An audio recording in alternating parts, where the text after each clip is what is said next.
निधी खंडागळे, आपण पाहताय आवाज इंडिया मराठी। तर नजर टाकूया आजच्या ठळक बातम्यांवर।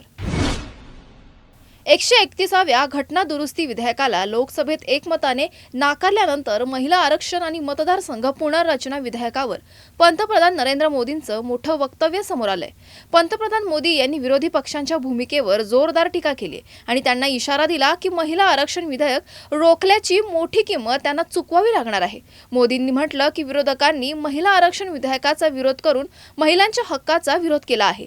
हे त्यांच्यासाठी मोठी चूक आहे, ज्यामुळे त्यांनी फक्त आमचा पराभव केला नाही तर त्यांनी महिलांच्या अधिकारांचा अपमान केला आहे। त्यांच्या मते विरोधकांची महिलांप्रती विचारसरणी नकारात्मक आहे असं नरेंद्र मोदी यांनी म्हटलं आहे। प्रियंका गांधी यांनी भाजप सरकारवर टीका केली आहे। त्यांनी आरोप केला आहे की भाजप सरकार महिला सक्षमीकरणाच्या नावावर सत्ता टिकवण्याचं कट रचते। त्यांच्या मते भाजपच हे विधेयक एक धोरणात्मक चाल आहे, ज्याच्या माध्यमातून महिलांचं आरक्षण आणून सरकार आपली सत्ता कायम ठेवण्याचा प्रयत्न करत आहेत। प्रियंका गांधी यांनी असं सांगितलं की भाजप सरकारने महिलांचं आरक्षण आणण्याचा प्रस्ताव अशा वेळी आणला जेव्हा देशाच्या पिढीची आर्थिक आणि सामाजिक स्थिती गंभीर आहे। त्यांनी हे विधेयक महिलांसाठी नाही तर सत्ता टिकवण्यासाठी असल्याचं ठरवलंय। त्यांचं म्हणणं आहे की या विधेयकाचा मूळ हेतू महिलांना सशक्त बनवणं नाही तर पक्षाच्या शक्तीला कायम ठेवणं आहे। भाजप खासदार अशोक चव्हाण यांनी महाराष्ट्र काँग्रेसकडून होत असलेल्या टीकेला प्रत्युत्तर दिलंय। त्यांनी स्पष्ट केलं की त्यांची टीका वैयक्तिक नसून मुद्द्यांवर आधारित आहे। काँग्रेसने महिला आरक्षण विधेयकाला अनावश्यक विरोध केलाय असा आरोप त्यांनी केलाय।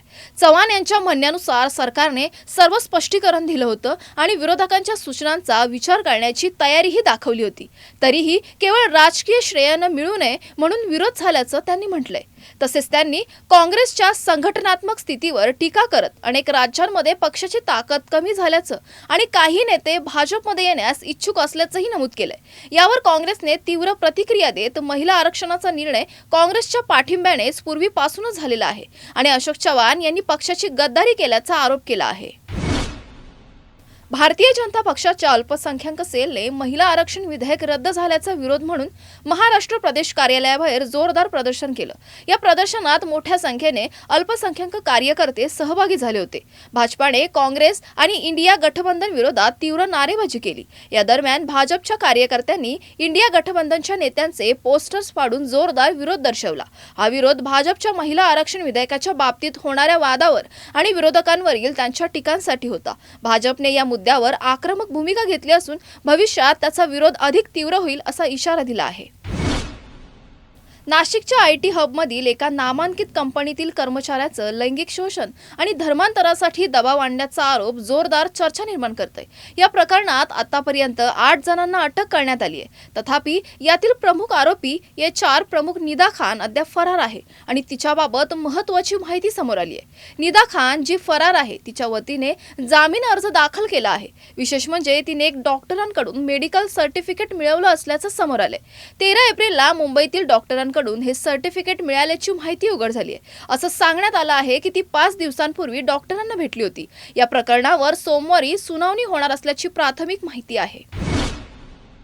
नाशिकमध्ये धक्कादायक प्रकार उघडकीस आला असून एका तरुणीवर अत्याचार, धमकी आणि धर्मांतरांसाठी दबाव टाकल्याचा गंभीर आरोप करण्यात आलाय।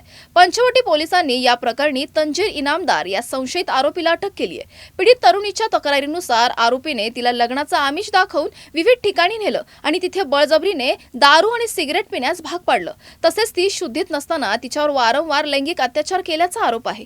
तसंच आरोपीने तिच्या धार्मिक ओळखीवर हल्ला करत गळ्यातील तुळशीमाळ आणि हातातील धागा बळजबरीने काढून टाकल्याचंही तक्रारीत नमूद करण्यात आले। धर्मांतरासाठी दबाव आणत गजवा-ए-हिंद सारख्या गोष्टींचा उल्लेख केल्याचा आरोपही करण्यात आलाय। याशिवाय आरोपीने पीडितेचे अक्षरपार्ह फोटो काढून ते व्हायरल करण्याची धमकी देत तिला ब्लॅकमेल करून वारंवार शारीरिक शोषण केल्याचाही आरोप आहे। पोलिसांच्या तपासात अशाच प्रकारचे आणखीन काही मुलींचे शोषण झाल्याची शक्यता व्यक्त केली जाते।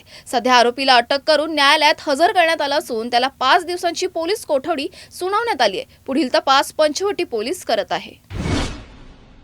पुण्यात मुंढवा परिसरात एका वकिलाच्या कार्यालयात सेक्रेटरी म्हणून काम करणाऱ्या पूनम दिनेश मुन यांचा खून झाल्याची घटना समोर आली आहे। या प्रकरणात वकील संजय सावंत, त्यांची पत्नी आणि अल्पवयीन मुलीवर संशय व्यक्त करण्यात आला असून त्यांना अटक करण्यात आल्याची माहिती समोर आली आहे। पोलीस तपासानुसार संजय सावंत आणि मृत महिला यांच्यात अनैतिक संबंध असल्याचा संशय पत्नी स्वाती सावंतला होता आणि त्यातून वाद वाढल्याचं सांगितलं जात आहे। घटनेनंतर पूनम मुन यांचे पती दिनेश मुन यांनी सांगितलं की त्यांच्या पत्नीचा फोन बंद येत होता आणि ती ऑफिसमधून गायब होती। शोध घेतल्यानंतर कार्यालयात रक्ताचे डाग आणि संशयास्पद परिस्थिती आढळली आणि नंतर पोलिसांच्या मदतीने मृतदेह सापडला। पोलिसांनी या प्रकरणाचा सखोल तपास सुरू केला असून घटनेमागील नेमका हेतू आणि घटनाक्रम तपासला जात आहे। ही घटना परिसरात मोठी खळबळ उडवणारी ठरली आहे। आज मध्य रेल्वेने छत्रपती शिवाजी महाराज टर्मिनस येथे विश्व धरोहर दिवस साजरा केला। या विशेष कार्यक्रमात भारतीय रेल्वेचा समृद्ध वारसा आणि सीएसएमटीच्या 138 वर्षाच्या गौरवशाली इतिहासाचं प्रदर्शन करण्यात आलं। मध्य रेल्वेच्या वरिष्ठ अधिकाऱ्यांच्या नेतृत्वाखाली विशेषतः अतिरिक्त महाव्यवस्थापक प्रतीक गोस्वामी यांच्या मार्गदर्शनाखाली हेरिटेज वॉक आयोजित करण्यात आला। या वॉकमध्ये रेल्वे कर्मचारी, नागरिक संरक्षण दलाचे सदस्य, स्काउट्स आणि गार्ड्स सहभागी झाले होते। प्लॅटफॉर्म क्रमांक 14 आणि 15 वरील हेरिटेज गल्लीमध्ये विशेष प्रदर्शन भरवलं गेलं। यात रेल्वेच्या वास्तुकला, पूल आणि नेरळ माथेरान रेल्वेसारख्या वारसा मार्गाचे प्रदर्शन करण्यात आलं। प्रदर्शनात जुने लोकोमोटिव्ह इंजिन आणि कोचेसचे मॉडेल, महाराष्ट्रातील वारसास्थळांचे फोटो आणि रेल्वेच्या भंगारापासून बनवलेला महात्मा गांधीजींचा पुतळा प्रमुख जागतिक वारसा दिनाच्या पूर्वसंध्येला युनेस्को जागतिक वारसा स्थळ असलेल्या ऐतिहासिक सीएसएमटी इमारतीला आकर्षक रोषणाईने सजवलं गेलं आहे। तुर्तास वेळ झाली येथेच थांबण्याची। अशाच महत्त्वाच्या बातम्या बघण्यासाठी पाहत रहा आवाज इंडिया मराठी, शोध सत्याचा।